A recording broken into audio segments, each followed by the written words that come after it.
back to our channel. This is Football Enthusiast Corner. Welcome in here. Of course, last time with us, it was Marto and Warlord. Welcome back again. And also welcoming for the first time, Moses and Toredi Gaga, the 8th world wonder. Welcome to our channel for the first time. Today we'll be talking about what we witnessed yesterday from the UEFA Champions League night and the night before. Of course, we saw how the game played out between Borussia Dortmund and Real Madrid, the drama and everything in there. So I want to know, I'll begin with Marto. Your thoughts on yesterday's game? I feel Real Madrid. What can we say? The English football, that was something yesterday. It was really expected. I expected it, but I still didn't expect it. You know, one of the gifts of football is going to a game expecting something, and the longer it goes, you remind you why they are going. Was in a I don't know where the final was. He was the one to send them through. Kudos again to the Don Calito as a contribution. For me personally, if there's anyone to be compared to Alex Ferguson, I think it's Don Carlo. But I can't help but be critical because I felt so much have done better. Yeah. I mean, taking off Kane, Musiala, and still being able to seal up that win. And again, coming from behind. Of course, we knew how they fought hard immediately. Bayern Munich got that goal. Considering also that Bayern Munich, they are also they are the giants after Madrid, after Real Madrid in this competition.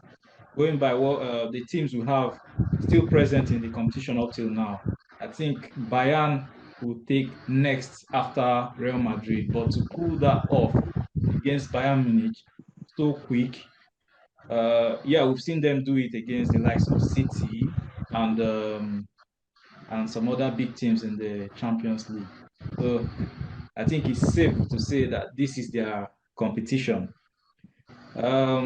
What's your thoughts, Warlord? Based on both good, I would say it just falls down to quality that Madrid has. It's just quality and quality. Jesus was outstanding because he was different. He was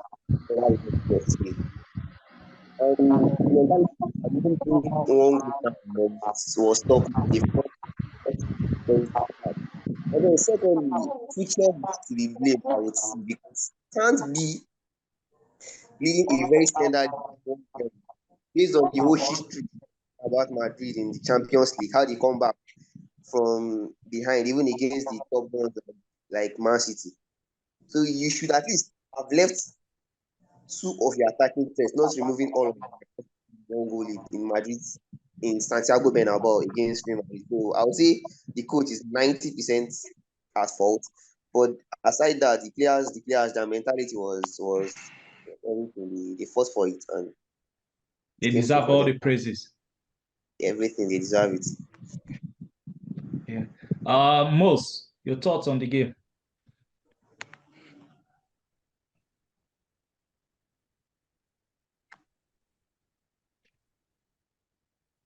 I can't hear Moses. He's on mute. I can see he's on mute here. I believe you can hear me now, everyone. Yeah, same for Eddy. I think. Yeah, you want to call Real Madrid a mentality monster. You know, what do you expect from that kind of club? The aura from the owner to the coach to the caliber of players they sign. It's either you win or you win. So it's less about tactics and for Real Madrid now, it's all about we're going out to just win. They don't seem to have a a structure that you want to say is something that is worth or worthy of copying in terms of tactics. You can't predict who's going to get the next goal, where the next pass is coming from. Most of the time, it's just off the cuff, and it's down to the freedom that the coach has instilled in the players. Just go out, enjoy yourself. You guys Do your thing. are expensive players. You're good. Yeah, Just go out and enjoy yourself. yeah. So having that kind of manager makes it easy for everyone to just be themselves. And yeah, I'm not surprised. 2 minutes left to the end of the game, and they got 2 goals. I'm not surprised. That's good. Yeah, so nothing to expect too much. Mentality monsters, let's just call them that. That's fine. Bobby V, your thoughts on the game? Well, I good evening, everyone. I want to toe the line of Moses. He's absolutely spot on tonight. Like you said, they are more of a mentality monster. There's this feel, this goosebump that they get when they hear the UEFA Champions League theme. That song, it brings the monster out of them whenever they step on the field. And they tend to take games so easy, watching how their opponents decide to play. But one thing that I feel that most teams make a mistake in doing is they allow Madrid get a hold of the game. And the moment that Madrid gets a goal ahead of you, then you are in deep problem because they will not allow you rest because they don't want you to get that goal. So I think Thomas Tuchel, well, some people say he made a little mistake with the substitutions. I feel if there was nothing wrong with Musiala, he would have left in there. Leroy Sané, before the halftime, he picked up a little knock. So if he was substituted, that yes, something was definitely wrong with him. But as for Harry Kane, Kane plays 90 minutes for Tottenham Hotspur. He plays 90 minutes for the English national team. So that's where my problem is. Why did he remove Harry Kane from that game? He should have played 90 minutes. No matter, bearing in mind that it's just a one-goal advantage you're having. And anything can happen against Madrid. We saw that against Man City 2 years ago when when Man City were leading with a goal as at 88 minutes, and that game entered the extra time when Pep had made all the substitutions. So I think going forward, it's a good one for Madrid. They're doing well, and we'll see how they will perform at the final against Dortmund. Okay. All right. Moving on to the next thing to be talked about today, I think we saw how PSG came close to scoring the night before, but we were being denied severally by the crossbar. The number of times in the first leg, I think it was twice and 4 times on Tuesday night.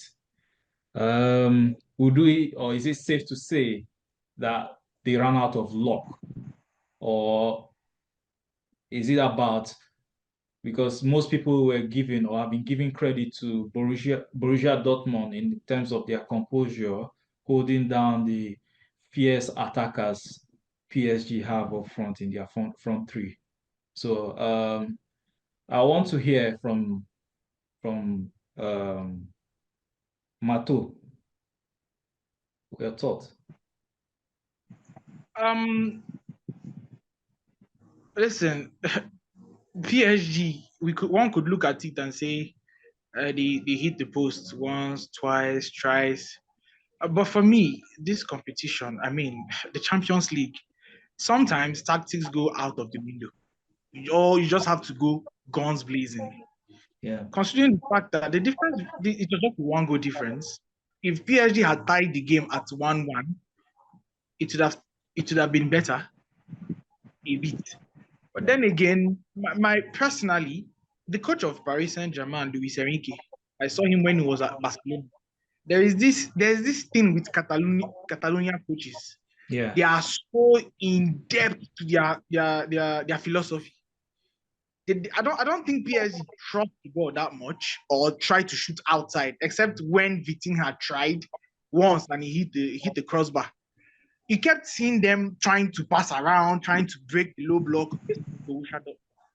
Their game plan was to come there and just sit in a low block. They were good with a nil-nil. And then you can call it luck. I don't believe in luck. I believe you earn your right in life. You can call it whatever. It got in front. And all PSG needed was to tie the game at 1-1 and probably bring back that momentum. And you still see PSG trying to play fancy, the tiki-taka Catalonian football. This is look to the other game of yesterday where Madrid was behind. You don't see them trying to. Madrid don't even do tiki taka. They go guns blazing, depend on the pace of Vinicius, the threats of Bellingham, Rodrigo. They even took up Hugo, and then you saw Osel, who turned out to be the eventual match winner. For Paris, they kept on trying to play the same way. And I looked at Mbappe yesterday. It got to a point I felt like Mbappe had just checked out. He was like, you know what? Here I come. I can't do this anymore. So I felt if PSG had come out like I don't like to say this because they are my club's biggest rival, but you look at Liverpool. If that game was in in Anfield, you know what to expect from Liverpool. Relentless attack, counter pressing, full space. But then at home with the PSG Ultra, then he trying to play pretty. It was to their own detriment. Kudos to my boy Jadon. It is what it is. Okay. Most your thoughts on what we experienced from the second leg yesterday? How PSG were safe to say unlucky against Borussia Dortmund in their home stadium. Well, first of all, luck. Luck is a very crucial part of life, and it was obvious wherever PSG um, passed through yesterday with their boss, they must have driven on top a bad charm.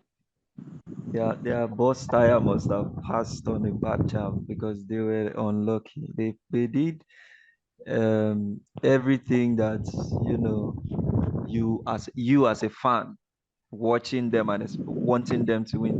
They did everything.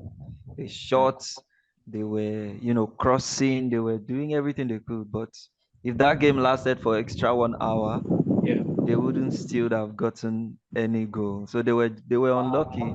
But if I should add something, a few players looked out of sorts yesterday. I'll Namely, start critically. The right back, Hakimi looked like he was asking to be subbed, but nobody was seeing it. He didn't give any Exactly. gesture, but the way he was playing, he couldn't take on his man. He couldn't defend against his man. He couldn't. I mean, look at Martin taking Hakimi on the run. I am Martin. Hakimi used to be one of the fastest players in the world. You know, he couldn't cross as well. He couldn't put in a ball. Dembele had to be crossing. Now we know Dembele is most likely a cutting and shoot player. Dembele now had to be doing the crossing. Then the left back as well wasn't really. Nuno Mendes is a very good left back, but he didn't look really much in the mood. But we can't take it away from them. They gave in effort, but the crossbar 6 times in one match, yeah. that was so much. And yes, also the mentality thing. They are not a naturally winning team. So you're like, yeah. If it was Madrid in that position, Of most of course, we know those, what to expect. yeah, some of the players are like, even though the boy is hitting the crossbar, one or two of the players are like, one goal we enter. I'm so sure one goal we enter. But with PSG, they are not used to winning yet. So I'm sure when they hit the bar like 3 times, they would have been like, Oh, let's just put in effort till 90 minutes. I'm not sure we're getting anything out of it. But did they give their best? They did. And kudos to Dortmund. Dortmund had a plan. They came to pack the And they bus. They stick to it. packed it well. And so yeah, it was a beautiful game of football. All right then. Warlord, what's your thoughts on the game? For the PSG game, I would say Yeah. first leg, Dortmund were exceptional. They came out, they had a plan, they stuck to it, and they won the game. Kudos to Dortmund. But the second leg, I would say they were just, and whoever they played to that day was by their side from very first, and from the sound of the whistle to the end. It was pure luck. They were outplayed, they were outclassed. I can't even I can't fault PSG.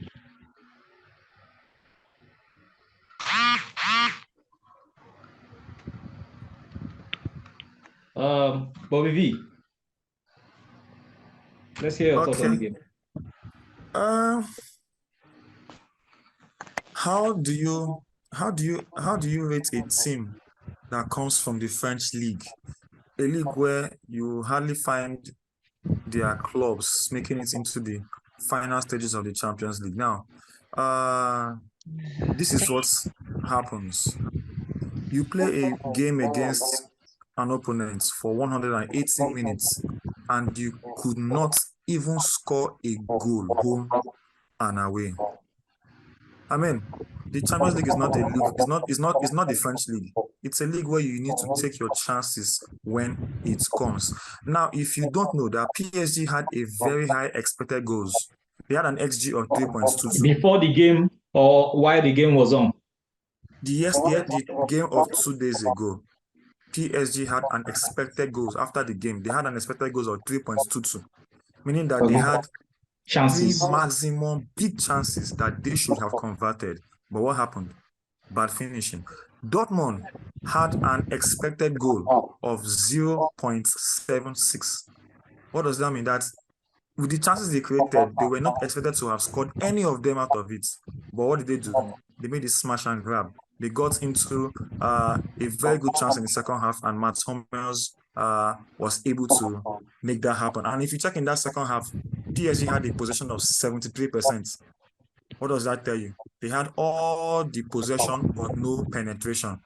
How do you get 23 chances in a half or 45 minutes? 23 chances, which is an approximation of 2 chances per minute, and you could not score a goal. But Dortmund just had 2 chances in the second half, and one ended in the net. So the Champions League is not a place where you can come and play with permanent cookies. I mean, that's why it is called the Champions League. It's a league of champions. And if you're not ruthless like a female, like a Nigerian female who is always ruthless to men, then I'm sorry, you would be knocked out of the Champions League. And if you look at it, don't blame some players when they are already having the mind that yes, they need to take a break because the European Championship is coming and nobody will want to take an injury. You don't expect Mbappe to kill himself for a PSG team that he knows that he's not going to be there next season. And he knows Exactly. that he has a competition coming up next month, which is the Euro 2024. I mean, if the other players cannot step up to the game, only Mbappe cannot carry everything on his head. I'm sorry he can't. So it's just bye-bye to PSG. They should try again next time. And by that next time, it's not sure that they might even do as good as this. Let's not forget that they were even lucky to get to this stage. Very, very lucky to get to this stage. So bye-bye to PSG. We look forward to seeing them again next season if they'll get to this stage. Good one for Dortmund. Yeah, thank you. Now coming back to address Kylian Mbappe, I think lately he's looked like he's not entirely attached or he's not really moved with the PSG team. Like he probably set his sights on Real Madrid next season, which is rumored to be moving to. So people are coming to question his commitment to the club. Yeah, especially after yesterday's game, people still think he flopped. But for me, I would say Goncalo Ramos, who missed several sitters and wasn't really in the game. What are your thoughts? it's an open ground for everyone now to share their thoughts in no particular order. Come For again, please. for Kylian, you can look at it from two sides. I feel Kylian has mentally checked out from Paris for quite a while now. They were just using new contract power and more money to tie him down. And this is football. Yeah. There's money in football. So it gets to a point where if you know what, I need to take the next step. Okay. Bellingham is a decent player. He's good. He's good. But he's in Madrid now. So the chances of becoming a Ballon d'Or winner is higher compared to if he was playing for Liverpool. Yeah. Or say Bayern himself. So on the part of Kylian, there's been some it all boils down to player power. I remember there was a game against I think when Luis Enrique took him half time and then he changed to something casual, walked around the pitch. You let your teammates down. That's not professional. Walked around the pitch, applauded the Monaco fans, and went to sit with his mom upstairs. So the signs has been there, and in the media, Enrique has not heard that. I think there were sometimes they were questioning him, and he said they had to learn how to play without Kylian Mbappe. But I feel if Kylian really respected the club for giving him the spotlight, he was nothing but a teenager in Monaco. I was a teenager in Monaco. Or at least Paris might not have given him Champions League, but they put him in a level light shined more. Yeah. So coming out with that announcement that I'm leaving Paris was too early. Look at what he did to Liverpool and Jurgen Klopp. If it goes well, it's good. If it doesn't go well, people will bat an eye. You could have waited. If you had just kept it professional, do this thing. I mean, look at Eric Cantona. When they left my they didn't know. They even had a season dinner. See you tomorrow. See you tomorrow. The players will found out about retirement online. That's how you keep it professional from the 1 to 100. Don't just put it out there because you make yourself a target. Because when things don't go well, media comes on you. So Tuchel is suffering the same fate now. But how do you get players to run when you believe it? So these things, if you just keep professional, you do what you are paid for. Deliver. Let the rumor keep making the rounds. When it's time to move on, you move on. And it's been an open secret that Kylian wants to move to PSG. Move to my. He knows it is not then when. So I feel the whole timing could have been. Okay. Your thoughts, Warlord. Kylian Mbappe's situation with PSG at the moment. Do you think is affecting his performance? That's what we saw last night. Just to make it go as quick as possible, because we have a lot of things again to still talk about after now. I would say, as for me, absolutely not. It does not impact him in any way. It doesn't affect him on the pitch at all. When Okay. he gives his all. But then, even if that cannot lead to the I mean, he can only do as much as he can as a goal scorer and try to. And if he's the only one scoring the goal, that happens the day he will be on bad form. It doesn't mean nobody. You have to be other players at the same level our team mentality as it is for the team to progress. So I don't think a record goal scorer, it's still Champions League highest goal scorer. I think on that is Harry Kane. Or Haaland. The highest goal scorer is Haaland. He's leading goal scorer in the. Okay. Most, what do you think?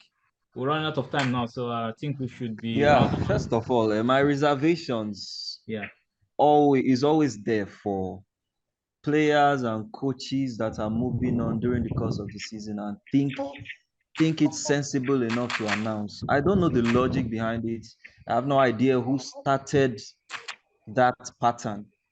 If you're leaving a club as a coach, as a player, or as a staff generally, what is the benefit of you telling the fan base or telling the world that you're leaving? I don't see it as something that makes any sense. Since the day he has given that statement, Yeah. there have been clashes on whether he's still devoted to the team or committed to it, nobody cares. The fact that he's leaving means that he's no longer committed. If he plays well, they will say he's using us to catch form. If he plays badly, they will say he's leaving, so he's not putting any energy. So it's an extra pressure on you, the player. I don't think. Look at Salah. They asked him in an interview, "Are you leaving? Is this your last season?" And he said, "If I speak, there will be fire." That's even better than doing an interview. Um, Eden Hazard, when he was leaving Chelsea in 2018, nobody knew until the Europa League final, where Chelsea won 4-1. The first thing he said in the post-match interview is, "Goodbye, Chelsea fans, I'm leaving." A great way to leave. He has given his best.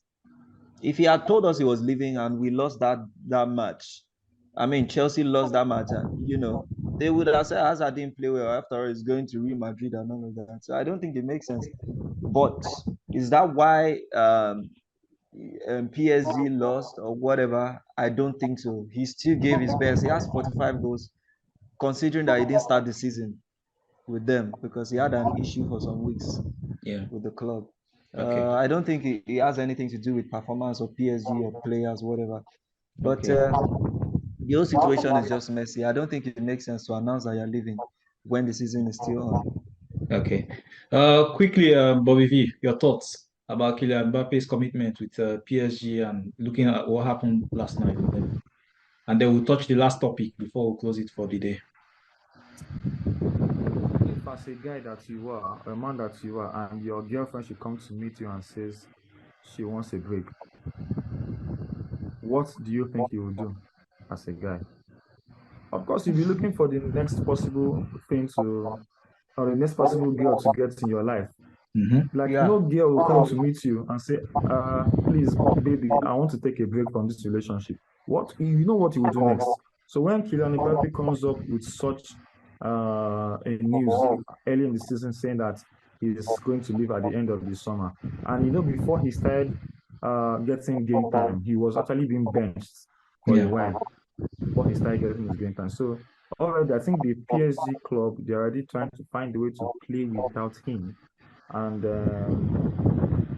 you have to find a way to build without him. And I like working his stats. It's not a matter of Kylian Mbappe, like I said before, because Mbappe in the Champions League this season has played 12 matches, but he has scored 8 goals. 8 goals out of 12 matches. I think that is something still willing to play for the club. Yes. Yeah. And by the way, I think it's just like I said before, it's a matter of the players that he's having around him.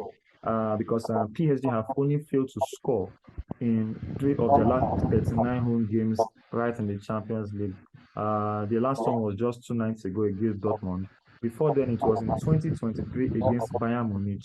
And before then, it was against the same Bayern Munich in 2021. So you get to see that I think the German clubs are PSG's kryptonite in the Champions League. And like I said before, PSG had 30 shots in that second leg, and that is the most that they've ever had in a Champions League game without scoring a goal, and they hit the woodwork 6 times in those 2 legs, which, I mean, tells you that it was bad finishing that was just on display. So, Mbappe, we'll see him in Madrid. It's not, he has done his best. He has served PSG very well, sir. All right. Thank you very much. And then the last thing to be talked about before we call it the end of the session. Nusra Mazrui, was he onside in the last kick of the game where Bayern Munich looked to have equalized? The game ended inappropriately to most people because I think the last kick of the game was the ball in the net from who got the goal? Like, if anyone could remind me. Yeah, they did get a goal. I can't remember who exactly, but do you think that should have stood, or was the ref right with his decisions? His decision rather.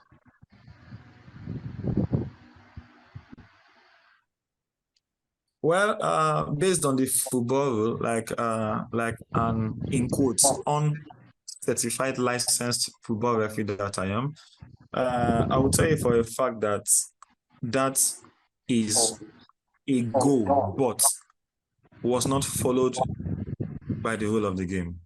Yes, we all know that the linesman and the football assistant central referee is supposed to allow play go on so that if eventually the ball gets in net, VAR check to check if it's actually a goal. You see that the referee blew the whistle right before the ball was put in the net. And for that to happen, automatically, there will be no way that the VAR can get in contact with that phase of play, because the VAR only comes into play when the ball has been put in the back of the net. That is why they are always advised to allow the game go on until the goal is scored and before you cannot check the VAR. But at the case where the referee blew the whistle, even when the ball was not in the net, then there's nothing that the VAR officials could do. But in another way, that goal should have stood because the referee blew for offside based on what the assistant referee said.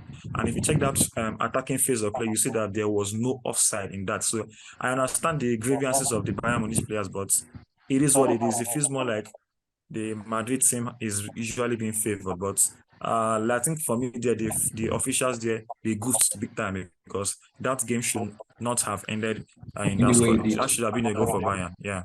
Okay. Your thought, Moses, quickly. Yeah, the only thing I would have made that action an offside is if they tell me Rudiger's hand was borrowed by someone else. If that is Rudiger's hands, then that player is onside, because the only thing I saw above the line was Rudiger's long hands. So there was no excuse. I'm going to struggle to believe that Madrid were not being favored last night. That was onside. And like Eddy said, could they have allowed the game to go on and then make corrections at the end of that particular action? Yes, they could have allowed, but they didn't let it happen. So it's difficult to not agree that they were being favored last night. I don't know about other matches or other years, but last night it doesn't look like they were innocent. But that goal was on. It was on. All right. Thank you very much, guys. With this, we've come to the end of the session. Follow us for more interesting contents like this. Click the link on our bio to subscribe, like, comment, and share our videos.